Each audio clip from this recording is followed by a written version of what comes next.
Hello, this is Kara from Kara Tarot, doing a general reading for Sunday, September 21st, 2025.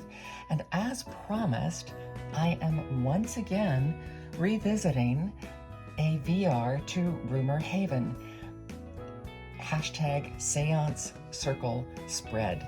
I liked this so much yesterday, and I had so many other ideas for different decks to use for this, and they're all laid out here. This spread uses 10 different decks, and I thought I would go ahead and I've shuffled all of them already, so I just have to make my selections, and I thought I'd start by letting you see the boxes. So here we are, ready to go with the spread itself.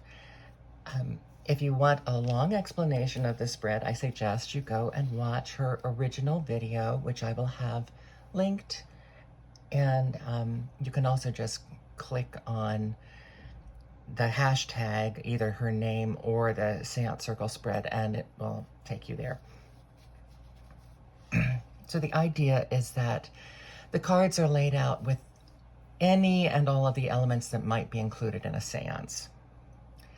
So I'm starting with, it starts with a crystal ball in the center, and I decided to use a deck that references crystal in its packaging and in its shape. This is the Old Gods Tarot by Siliconway.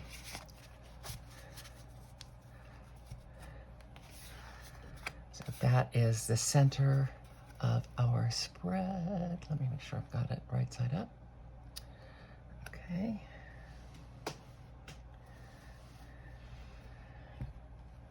The second is the candle, and this deck represents shadows and light. And for this, I chose the Antique Anatomy, which always reads quite dark for me. But it does represent shadows and light because it has bones and flowers.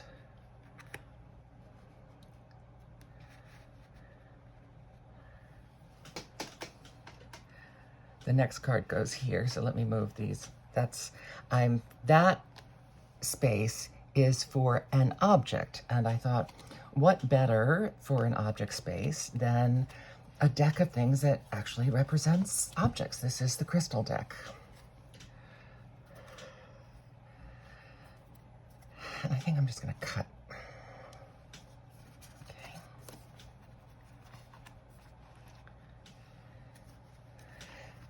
And this, you know, in a seance, often they'll say, bring an object that was dear to the person. But since we're not actually channeling a person, next, the fourth space is the spirit. Now, she said this could be angels, invocation. It could be the actual, I guess, the person, a picture of the person you were invoking if you were actually doing a seance. It can be earth, air, fire, water. And I decided to use the Enchanted Soul because it's a little peoply for me, so I'm hoping it will work with me and present me with a person today. But in any case, it's kind of a peoply deck for me. And it's altered photography, but it's still photographic. And so I thought that would be good for that.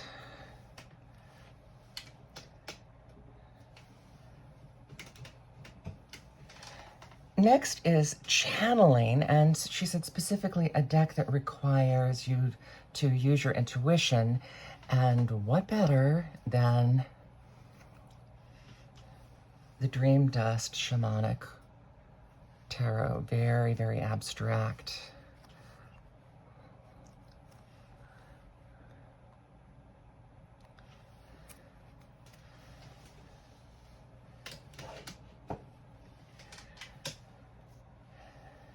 The next deck is the Spirit Photography deck. She says to use a photo deck. You know how spirit photography is sometimes part of a old school seances. I'm using the Scarab and Dahlia, which is a deck which I've often said, I feel that it really represents me. But one of the things, it is a collage deck. I have lots of collage decks, but a lot of them feature photographs of artworks. And in this, she actually does have photographs featured in many of them as well. So again, I'm hoping that it works with me and provides one.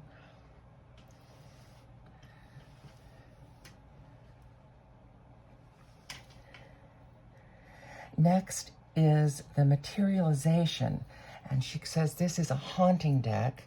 I've chosen the Fox's Wedding Tarot because I have often said that in particular the pips seem to be something that we're seeing through a mist down the annals of time, so a materialization.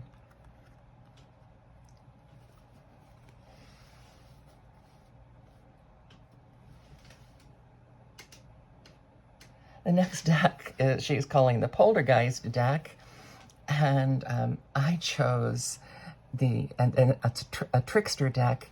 I chose the Dinosaur de Marseille, partially because it isn't just a Marseille deck, it is a Minchiati deck, and for me, I don't do predictive readings, but this deck gave me, it has month cards, and it gave me a very specific predictive reading. The first serious reading that I did with it.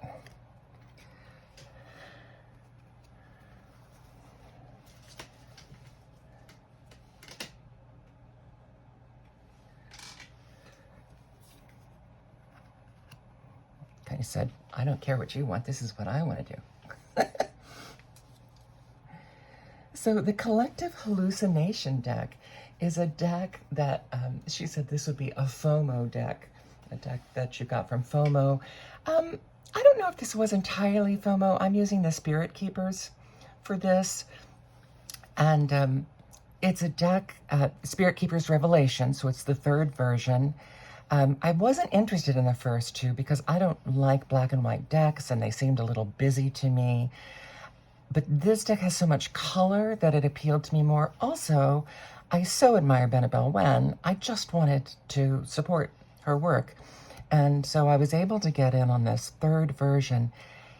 It has not called to me. I have picked it up occasionally. I have played with it, literally, played Tarot Solitaire. I have tried to get into it.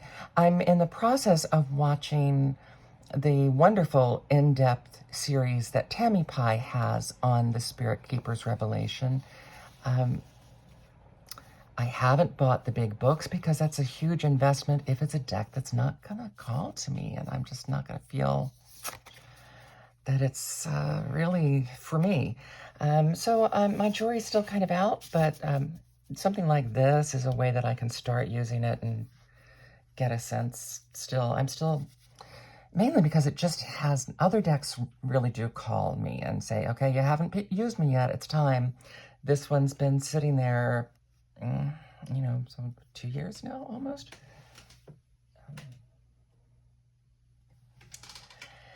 And finally, a closing and a cleansing deck.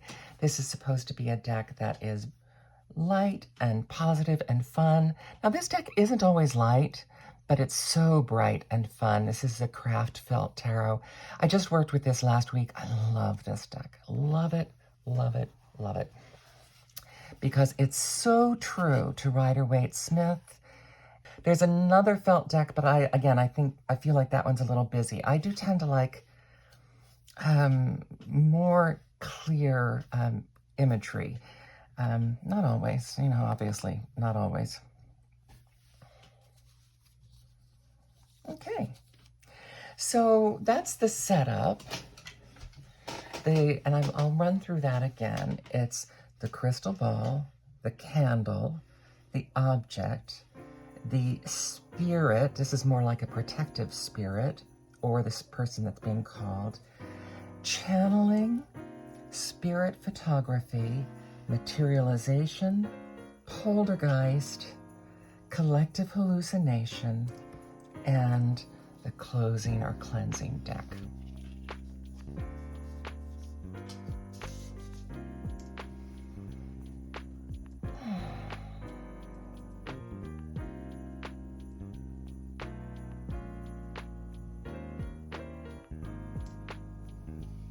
And we begin with the Old Gods Tarot. And this is the shaman. It would normally be the Hierophant. Now, in these, especially in the major, she includes 3 or 4 different cultural shamans. So we have these stone images, the pharaoh, the green man. I love that it's the green man in the middle, and a hawk. I haven't done a great deal of work with this, but the shaman, the Hierophant, we know this is the ancient rules. This is the time-tested principles. I often equate this to music, where you need to learn the rules first. After you learn the rules and you understand them, then you can start playing around with them. But you need to know what those traditions are and understand why they're important and why they're there first. And I'm a Virgo, so of course that would be my take on it. We do know that the negative side of this could be being too concerned with the rules. It could be an extra focus on legalism, rather the letter of the law instead of the intent of the law. So we're kind of surrounded with that right now in our culture. The candle that lights our way but also creates shadows around us is the 4 of Swords. Rest. And then look at these, pure white. We have purity springing out of the Hierophant here, the shaman. Pure white flowers springing out amidst this rest. The points are down, which is, for those of you who know anything about fencing, it's usually when your point is down, you're done. I believe with sword play also, when the sword is pointed towards the earth, that's the resting position.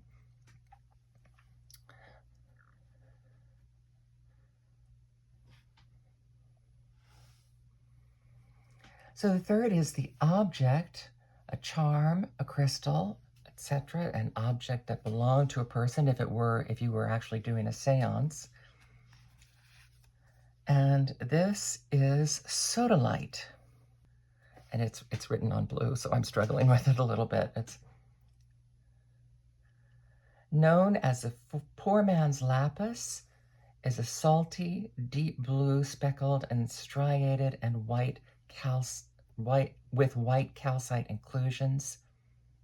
It's good for planners, producers, and Virgos. Hello. And we're in Virgo season now anyway. Are we? 21st. No, we just left it. So when you have a big decision to make, when you're almost finished with a project but can't get your head around the end of it, those are the things that sodalite is good for. So that is the object. Next is the spirit. This is the invocation, the angels, a protective spirit, the spirit that is being invoked. The 2 of Cups, soulmate, attraction, companionship, partnership. I always think the 2 of the Lovers is about a choice, but I think the 2 of Cups is about pure affinity. So how wonderful to have this purity, historic knowledge with purity and sustainability, the thing that sustains you, and affinity. Channeling, the voice of the spirit, a highly intuitive deck. before I look at the name. I haven't looked at the name. I just want to see what I'm getting out of this.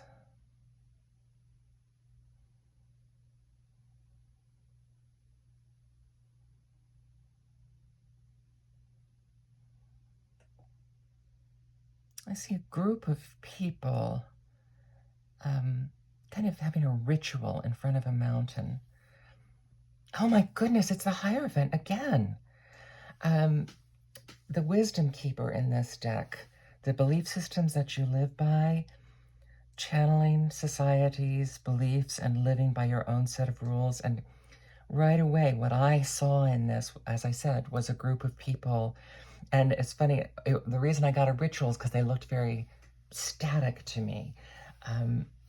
Okay, so we have doubled the Hierophant in this. So this is a day for really keeping track of the rules. The rules are going to keep you on track, but then you've got these wonderful, sustaining emotional elements. The Spirit Photography deck, a photo deck, the Tower.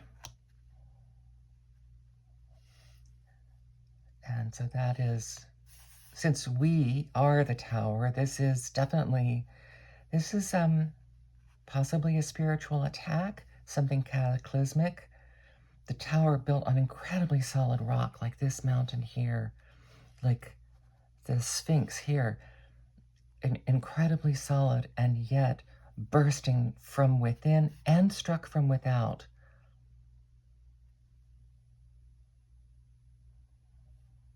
And a sense of falling or failure. The Materialism is a haunting deck. This is the Fox's Wedding. And here we have the Five of Cups. That's usually... Now this 5 is very stable.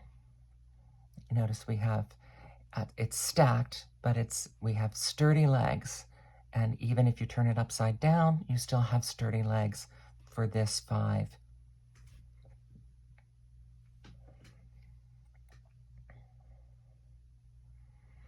And they are contained within a circle. So we have just an incredible amount of stability here. And then this wham.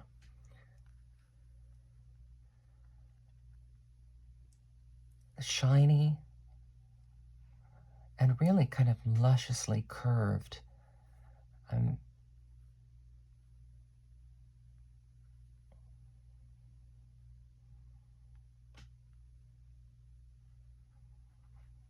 Of course, in the Rider-Waite-Smith, this is about leaving things behind, but here I just don't feel that in this card. The Poltergeist, the Trickster deck. Dinosaur de Marseille.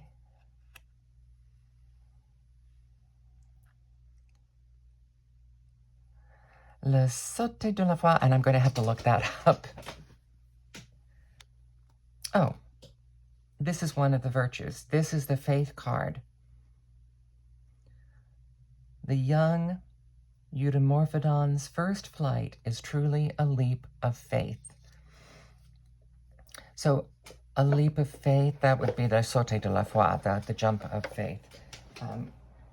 Or of foolishness, depending on your interpretation of foi. So a leap of faith, which would be essential after this. You have to continue on in faith, knowing these other things, knowing how the rules affect you, knowing how this emotional support that you have and the stability that you have with your emotions. And then to accomplish anything, you have to have a leap of faith. And that's the Trickster deck telling you that too. So that the Trickster deck is encouraging you, go ahead, you can fly. You can fly. The Collective Hallucination deck, the FOMO deck, and here we have the 4 of Cups, Four of Cups, the hollow void.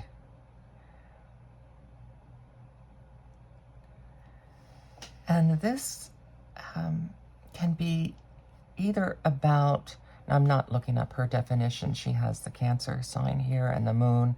So we have secrecy, but also we have the typical, something is being offered here, but the eyes are closed. There's this looking inward, this meditation going on, which is, these are maybe in your mind, but this is the material one being presented to you, but your eyes are closed. You're in another plane.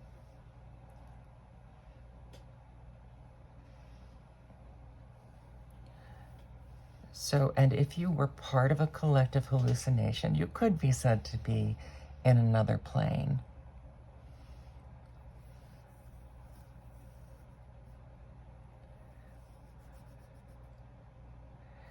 I find these three to be very evocative together with this, the destruction, the being able to take flight, but that flight is going to be internal.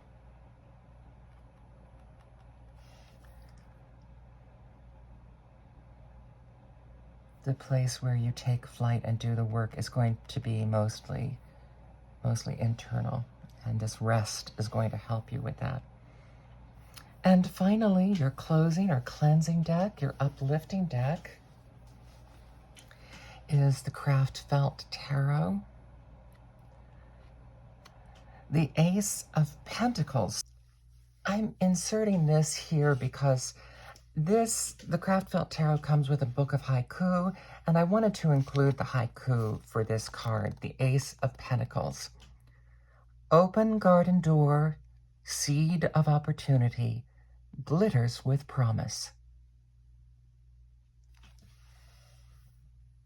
So out of this, new opportunities are going to arise, and this is material opportunities, which could just mean material stability. It doesn't necessarily mean money, but it can mean more stability.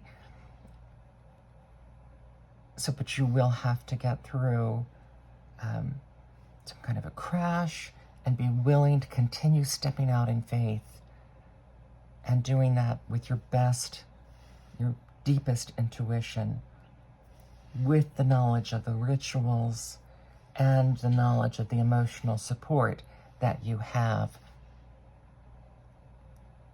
And then you will be able to walk this path to a great success here.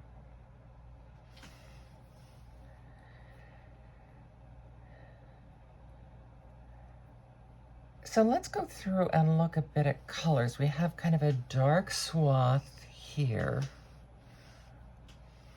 So this is on the future side of this. We have a dark swath.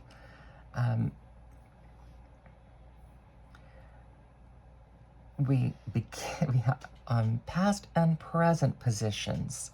We have this brilliant blue, and here in a subconscious position, we have the darker blue. So we have these blues reflected, and there, and you're taking flight, it's picked up again.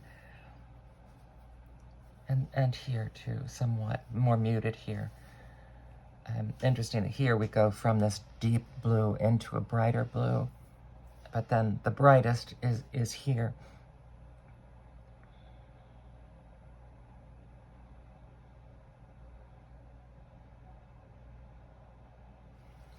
Our majors that we have double hierophants. If nothing else today, notice that. Remember that. We have double hierophants. What belief systems do you live by? Challenging societal beliefs and living by your own set of rules, becoming your own authority. Here with this history of the pharaohs and the green man. The other major that we have, of course, is the Tower. But this is in the position of spirit photography. Spirit photography, which was often faked. So I think that that's going to lessen the impact of this. because, you know, spirit photography, it can be hard to see. It was often faked. And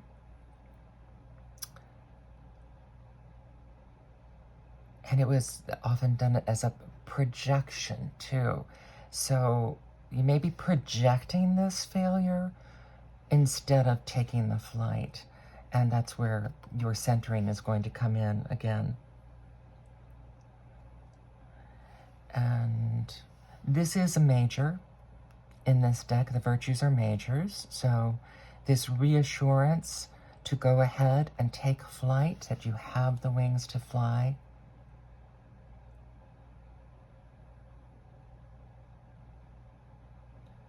So those are your 4 majors.